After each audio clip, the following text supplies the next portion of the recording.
One Piece के start से लेके आज तक कैरेक्टर्स में बहुत सारे चेंजेस आए हैं। कुछ के लुक्स में चेंजेस आए हैं तो कुछ के डिजाइन ही रीडिजाइन हो गए थे और कुछ तो ओडा को चेंज करना पड़ा था जबरदस्ती। सो इस वीडियो में हम ऐसे ही 20 इंटरेस्टिंग कैरेक्टर्स को कवर करेंगे। So let's start with Kaido, the strongest creature in the world. आप मानोगे नहीं लेकिन ये बंदा, हाँ यही काइदो है। ये वाले काइदो के बाल कुछ करली अजीब से ही है, इसका फेस भी एकदम चॉप्ड सा ही लग रहा है और काइदो तो इसमें ओरोची जैसा दिख रहा है थोड़ा सा।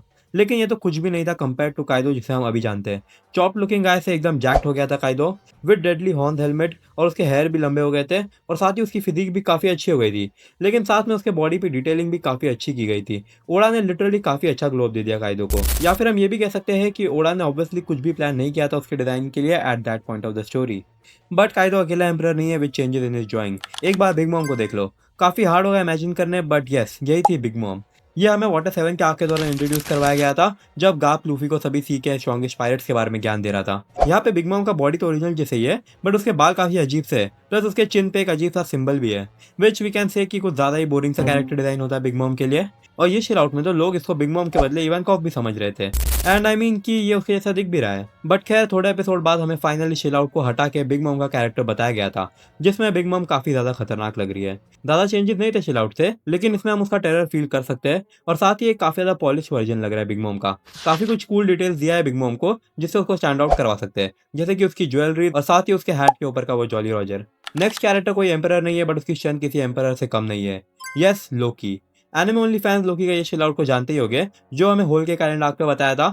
बट अगर आप मांगा से कॉट अप हो तो आपको पता होगा कि ये डिजाइन कुछ भी आसपास नहीं है असली लोकी के डिजाइन से। एक ह्यूज जाइंट वाली बॉडी ऑब्वियसली क्योंकि वो एक जाइंट है, प्लस एक पॉलिश सा फिजिक विद हॉर्न्स वाला क्राउन और साथ ही curly long hairs. It's funny कि ये वाला शिल आउट कितना ज्यादा अलग लग रहा है ओरिजिनल वाले लोकी के डिजाइन से, क्योंकि ये है लोकी का असली final design. Instead of childish looking Prince हमें मिला एक जाइंट वॉरियर डिजाइन जो काफी ज्यादा कूल है। एंड अगर आपने मांगा पढ़ी है तो आपको उसकी आइस के बारे में भी पता ही होगा। उसकी आइस काफी ज्यादा यूनिक या फिर डबल वाली हम कह सकते हैं, बट आइस के साथ साथ उसका जो वेपन है एक जाइंट सा हैमर जिसका नाम है रैग्निर, जो काफी ज्यादा यूनिक बनाता है उसको।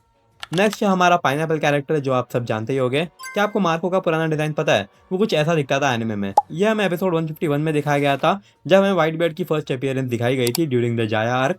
एनिमेटर्स ने कुछ ज्यादा ही मेस्टअप कर दिया था मार्को को यहाँ पे, उसके हेयर कलर्स को भी उन्होंने एकदम गलत कर दिया था। बट यहाँ पे एनिमेटर्स को ब्लेम भी नहीं कर सकते कॉज उनके पास रेफरेंस के लिए बस यही एक इमेज थी। मार्को का जब सेकंड टाइम अपीयरेंस हुआ था उसमें भी इतना कुछ खास नहीं दिख रहा था, बट खैर है फिर भी पहले से ठीक ही लग रहा है ये। उसका टैटू भी एकदम बराबर बनाया था इन लोग ने। हाउएवर मरीन फोर्ड वॉर के बाद मार्को का डिजाइन हमेशा से एकदम परफेक्ट रहा था, बट पोस्ट टाइम स्किप के बाद मार्को को ज्यादा ही बूढ़ा बना दिया था एनिमेटर्स ने। आई मीन वो कुछ ज्यादा ही एज लग रहा है इसमें।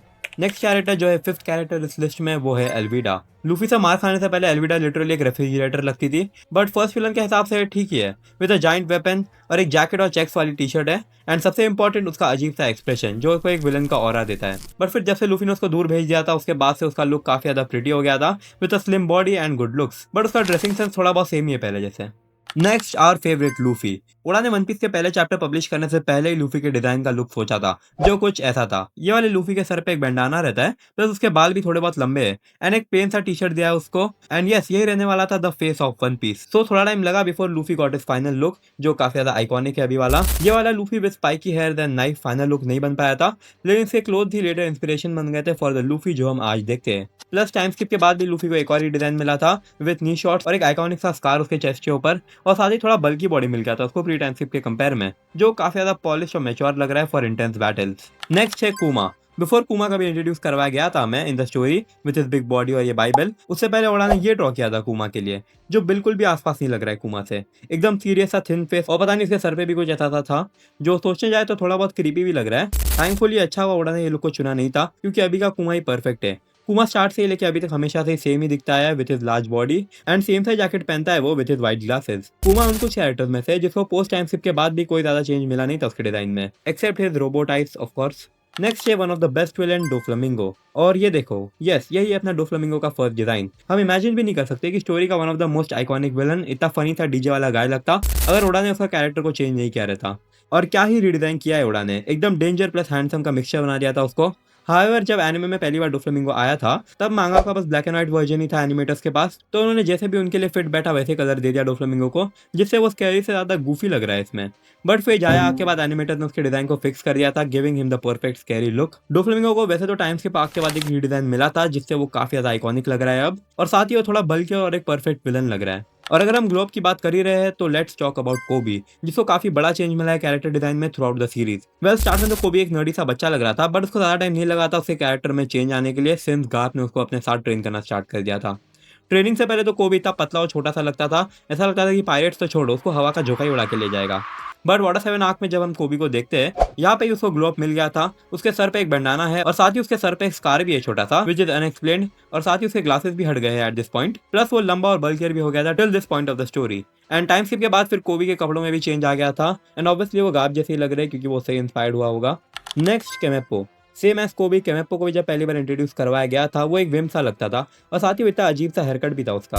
ऊपर से ये कैरेक्टर तो बहुत ज्यादा हिटेड भी था अमंग द फैन जब उसको पहली बार इंट्रोड्यूस करवाया गया था। बट ज्यादा टाइम लगा नहीं था उसको अपनी ट्रेनिंग के बाद उसके कैरेक्टर में चेंज आने के लिए। एंड सबसे पहले तो उसका वो अजीब सा मशरूम कट चले गया था थैंकफुली। साथ ही उसका लुक काफी मेच्योर सा लग रहा है अभी विद अ लॉन्ग फेस, और साथ ही उसके बाल भी उसने पीछे ले लिया है पूरे, and the black glasses like thing जिससे शायद वो देख नहीं पाता होगा। एंड साथ ही ऑब्वियसली उसके पास ऑब्जर्वेशन आकी भी नहीं होगी at this point. And plus उसकी हाइट भी काफी ज्यादा लंबी हो गई थी, बट बॉडी फिर भी अभी तक पतली है। बट नो वरीज क्योंकि उसका आउटफिट काफी यूनिक सही लग रहा है फॉर अ मरीन। वेल अब थोड़ा एडमायरर्स को देख लेते हैं।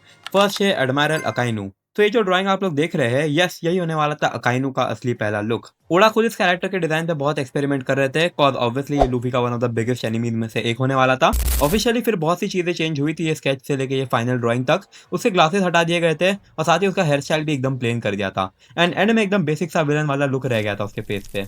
एंड फॉर हिज ड्रेसिंग एक फ्लावर वाली शर्ट उसको दे दिया है एज अ यूनिफॉर्म, एंड उसके ऊपर उसका एक कोट भी है, प्लस उस कोट पे एक फ्लावर भी है। और ये वाले स्केच के कंपेयर में अकाइनू का डिजाइन काफी ज्यादा प्लेन कर दिया है अभी, और ये वाला रियलिस्टिक भी लग रहा है। उसके यूनिफॉर्म का जो कलर है वो भी अलग है बाकियों के कंपेयर में, बट वो उसके निकनेम से मैच करता है, रेड डॉग। और पोस्ट टाइम स्किप के बाद भी इतना चेंज नहीं आया था उसके कैरेक्टर में, बस उसके कोट का कलर चेंज हो गया था, कॉज ऑब्वियसली वो एक फ्लीट एडमायरल बन गया था, और साथ ही थोड़ा फेशियल हेयर भी आ गए थे। नेक्स्ट है एडमायरल आउकीजी। ये था आउकीजी का इनिशियल डिजाइन, ऐसे चश्मे उसको दिए गए थे और साथ ही एक हैट भी थी, और उसके मुंह में एक सिगार भी है। बट ये वाला आउकीजी काफी सीरियस लग रहा है कंपेयर टू अभी वाला आउकीजी जो एकदम चिल रहता है दिखने में। इतने सारे एपिसोड के दौरान हमें आउकीजी के कितने अलग अलग लुक देखने मिले थे, और एक फेज में जहाँ वो कम्प्लीटली लॉयल था मरीन से, बट वो बाकी एडमायरल जैसा स्ट्रिक्ट भी नहीं था। लॉन्ग रिंग लॉन्गलैंड आइलैंड पे यहाँ पे उसने अपना कोट भी नहीं पहना था जो बाकी के एडमायरल हमेशा पहनते हैं। बट टाइम स्किप के बाद जब उसने मरीन्स को छोड़ दिया था उसका लुक कम्प्लीटली चेंज हो गया था, खासकर उसका आउटफिट। उससे ग्लासेस अलग हो गए थे और उसने बीनी कैप भी पहनना स्टार्ट कर दिया था। उसका कोट एकदम लंबा सा था, कुछ ग्रे या ग्रीन कलर का। साथ ही वो एक छोटा सा बैग भी लेके घूमता है जिससे वो दिखने में एक लॉस्ट ट्रैवलर जैसा दिखता है। नेक्स्ट नामी। वेल नामी काफी इंपॉर्टेंट कैरेक्टर है सीरीज में, and we all can agree, but इसका ये मतलब नहीं है कि ओडा ने उसके डिजाइन को हमेशा से ही सोच के रखा था। ये था इनिशियल डिजाइन नामी का। उसका आउटफिट काफी ज्यादा अलग है अभी के कंपेयर में, और साथ ही उसके पास एक जायंट सा वेपन भी है। एंड अल्टीमेटली ये डिजाइन को चेंज कर दिया था और एनिमे में कुछ और ही दिखा दिया था। बट आई गेस ये वाला डिजाइन भी चूज करते नामी के लिए तो वो काफी ज्यादा कूल लगता।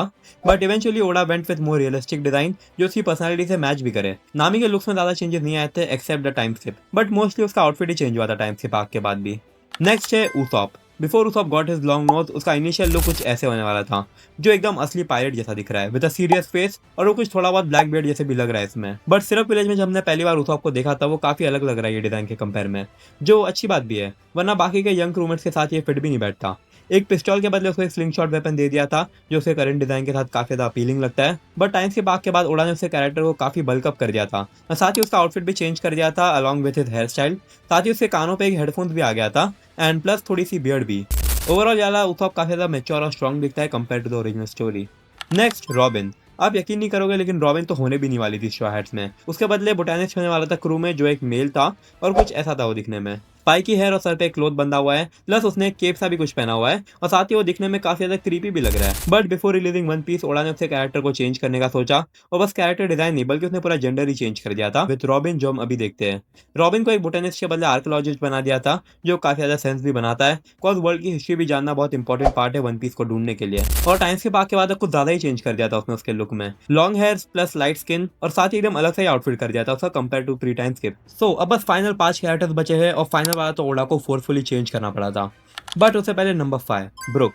वेल ब्रुक तो सबसे ज्यादा वियर्ड होने वाला था। यह है हमारा ओरिजिनल ब्रुक जो ओडा ने सोचा था, बट ये एक ही डिजाइन नहीं है ब्रुक के लिए। ओडा ने ये 4 अलग अलग डिजाइन चूज किया था ब्रुक के लिए। ओडा को लेकिन इनमें से कोई भी अच्छा नहीं लगा था, और वो सेटल हो गए ये वाले डिजाइन पे। लेकिन अगर देखने जाए तो ये सारे डिजाइन भी बेकार नहीं है, ये काफी ज्यादा कूल लग रहे हैं, एंड आई थिंक ये सूट भी करता है ब्रुक पे काफी ज्यादा। बट टाइम्स के बाद ओडा ने उसके आउटफिट को चेंज कर दिया था, एंड ऑब्वियसली और क्या ही चेंज कर सकते हैं उसके डिजाइन में, आफ्टर ऑल वो बस एक स्केलेटन ही है। Next Franky. क्या आप लोगों को पता है कि ये सब कौन है? यस, वही इनविजिबल स्पिरिट शिप्स के जो शिप्स को रिपेयर करते हैं। And this is a design जो ओडा ने सबसे पहले चुना था उनके लिए। और बस इतना ही नहीं है, ये छोटा सा स्पिरिट इस शॉ के क्रू का ओरिजिनल शिपराइट होने वाला था, यानी कि कोई ऑल्टरनेट टाइमलाइन में ये होने वाला था हमारा फ्रैंकी। बट थैंकफुली ओडा ने उसके डिजाइन को चेंज कर दिया और सोचा कि we should have a character like Franky with a bulky body और एक हवाईयन शर्ट और साथ ही एक मोटी सी गोल्ड चेन जो काफी ज्यादा कूल लगता है फ्रैंकी के ऊपर। ऑल्दो काफी शायद ज्यादा चेंज नहीं हुए थे टाइम स्किप के बाद, फ्रैंकी काफी ज्यादा चेंज हो गया था, लिटरली वो एक साइबॉर्ग लग रहा था। प्लस ओडा ने ये भी बोला है कि अगर फ्रैंकी ने अपने ड्रीम्स को अचीव नहीं कर पाया तो वो कंप्लीटली एक रोबोट बन जाएगा by end. Next Jinbe. Well before Jinbe was introduce as a warlord, Jinbe कुछ ऐसा दिखने वाला था। वेल देखो, ओडा पहले चाहते थे जिम्बे को एक विलन बनाना, इसके लिए उसके अर्ली डिजाइन इत्यादि इविल और क्रूएल दिखते हैं, बट आफ्टर ऑल ओडा ने इस इविल कैरेक्टर को एक क्यूट सा क्रू मेंबर बना दिया लूफी के क्रू के अंदर। वेल फाइनल कैरेक्टर पे आने से पहले हम चॉपर को देख लेते हैं। यस, यही था हमारा ओरिजिनल चॉपर, बस एक प्लेन सा रेनडियर। अभी के कंपेयर में वो ज्यादा टॉल होता, बाकी वो क्यूट तो बिल्कुल भी नहीं है, लेकिन उसके पास एक स्वॉर्ड है एज अ वेपन, प्लस वो काफी ज्यादा सीरियस सा भी दिख रहा है इसमें।